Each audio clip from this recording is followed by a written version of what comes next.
میرے بیٹے، جس دن تو پیدا ہوا ہم نے اپنے لیے جینا چھوڑ دیا۔ اوئے ہوئے ہوئے، ہم تیرے لیے جیے۔ تیری ماں تجھے دودھ پلاتی تھی، میں تیرے لیے روٹی کے نوالے لاتا تھا۔ میری ساری کمائی پہلی اور آخری سب تیرے اوپر لگتی تھی۔ تجھے خوش دیکھتے تھے تو خوش ہوتے تھے، تجھے روتا دیکھتے تھے تو ہم روتے تھے۔ وَإِذَا ذَاقَتْكَ بِالسُّقْمِ لَيْلَةً لَمْ أَدْلِ سُقْمَكَ إِلَّا سَاهِرًا أَتَمَلْمَلُ۔ جب تو کبھی بیمار ہو جاتا تھا تو تیرے سرانے بیٹھ کر ہم ساری رات روتے تھے اور دعائیں کرتے تھے، یا اللہ ہمارے بچے کو بچا لے، ہمارے بچے کو صحت دے دے۔ اس تڑپ میں ساری رات میں جاگتا تھا۔ تیرے لیے میں نے اپنا سب کچھ لگا دیا، اپنے لیے جینا چھوڑ دیا، اپنی خواہشات کو دبایا، تیری ہر خواہش کو پورا کیا۔ تجھے مسکرانے کے لیے، تجھے ہنسانے کے لیے میں دھکے دھوڑے کھاتا رہا، کبھی گرمی لو کی جھلسا دینے والی ریت اور کبھی سردی کے سرد ہوا کے تھپیڑے، لیکن میں ان دونوں سے گزرتا ہوا تجھے پالنے کی خاطر اپنے آپ کو کھپاتا رہا۔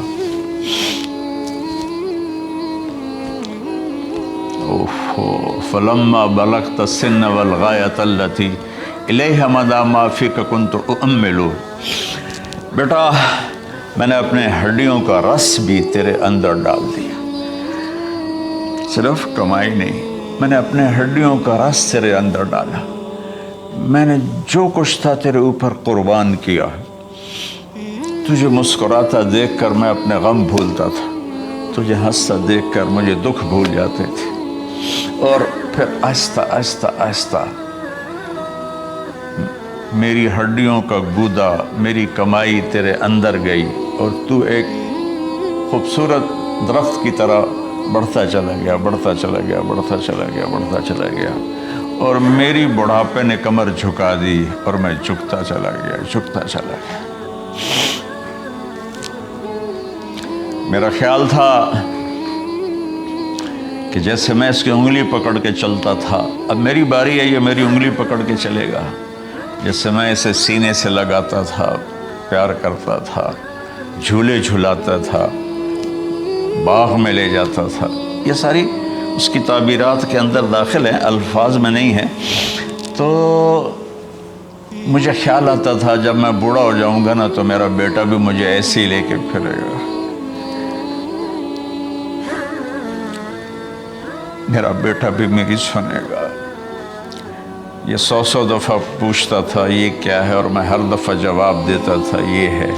تو اب میں بوڑھاپے میں اس سے بات کروں گا، یہ میری بات سنے گا۔ میں اس کو نوالے کھلاتا تھا، یہ مجھے روٹی کھلائے گا۔ میں اس کا انگلی پکڑ کے چلتا تھا، یہ میرا ہاتھ پکڑ کے چلے گا۔ میری کمر بڑھاپے نے جھکا دی اور میں ایک خشک پیڑ کی طرح ہو گیا، اور جوانی نے تیری کمر کو سیدھا کیا اور تو ایک تر و تازہ درخت بن گیا۔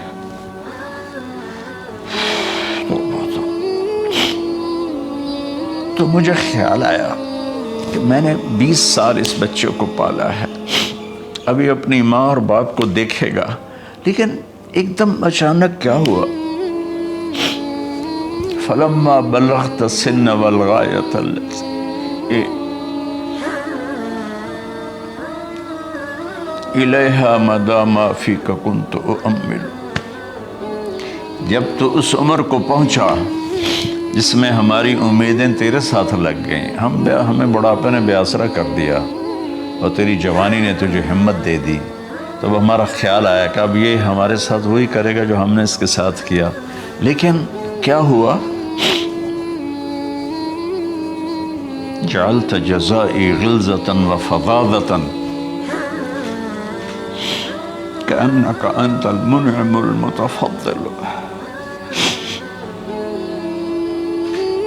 تو اتنا بدتمیز ہوا، تیری زبان چھری بن گئی، تیرا رویہ زہر بن گیا، اور میری ساری زندگی کی محنت کا بدلہ تو نے مجھے نافرمانی سے دیا، بد اخلاقی سے دیا، بدتمیزی سے دیا۔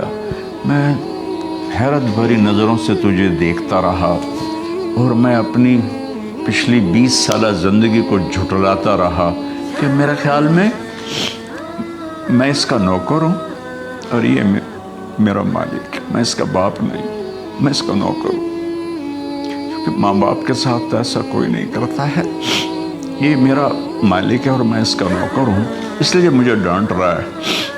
کتنے بچوں کو میں نے یہ کہتے سنا اپنے باپ کو، تو میرے واسطے آج تک کیتا کی، تو میرے واسطے آج تک بنایا کی، اور جو باپ بے بسی کی تصویر بنا ہوتا تھا وہ شکلیں بھی میرے سامنے ہیں۔ تو کمال کے اشعار، میں سوچ رہا ہوں جو میرا یہ حال ہے 1400 سال بعد کہ میرے آنسو نہیں رک رہے، تو اللہ کے نبی تو زارو قطار روئے تھے، داڑھی آنسوں سے تر ہو گئی تھی۔ کہا بیٹا جب تو نے میری ساری زندگی کی محنتوں کا بدلہ بدتمیزی سے دیا، گالی گلوچ سے دیا، دھکے دے کر باپ کو گھر سے نکال دیتے، تو بیٹا میں یہ سمجھا کہ تو نے ایک خواب دیکھا تھا، تو نے ایک خواب دیکھا تھا کہ تو باپ ہے اور یہ بیٹا ہے۔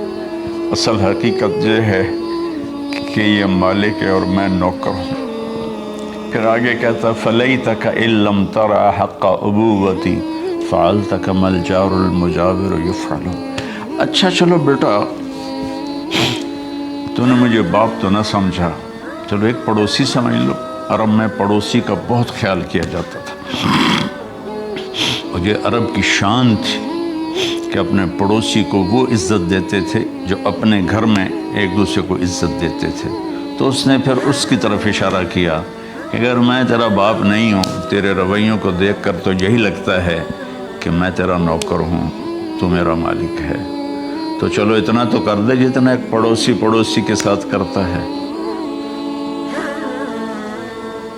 فَأَوْلَيْتَنِي حَقَّ الْجِوَارِ وَلَمْ تَكُنْ عَلَيَّ بِمَالٍ دُونَ مَالِكَ تَبْخَلُ۔ تو پڑوسی پر تو عرب خرچ کرتے ہیں، تو بھی تھوڑا سا میرے اوپر خرچ کر دیتا اور تو بخیل نہ بنتا، اور میرے خوابوں کو چکنا چور کر دیا، میری امیدوں پر پانی پھیر دیا، میرے بڑھاپے کو ذلت اور رسوائی میں بدل دیا۔ اچھا میرا پتر جا خوش رہو۔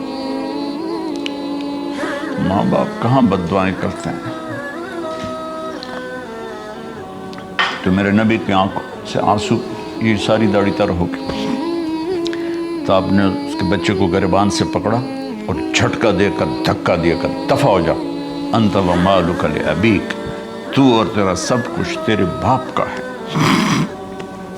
حضرت علی رضی اللہ تعالیٰ عنہ سے کسی نے پوچھا کہ آپ کے بیٹے حسن کیسے بیٹے ہیں؟ کہا حسن میرا وہ بیٹا ہے کہ جب میں چلتا ہوں تو میرے آگے نہیں چلتا، میرے پیچھے چلتا ہے۔ جب کہیں بیٹھنے کا موقع آتا ہے تو یہ پہلے نہیں بیٹھتا، پہلے مجھے بٹھاتا ہے پھر خود بیٹھتا ہے۔ جب کھانے پر بیٹھتے ہیں تو یہ روٹی کی طرف ہاتھ نہیں بڑھاتا جب تک میں نہ بڑھاؤں، یہ سالن کی طرف ہاتھ نہیں بڑھاتا جب تک میں نہ بڑھاؤں۔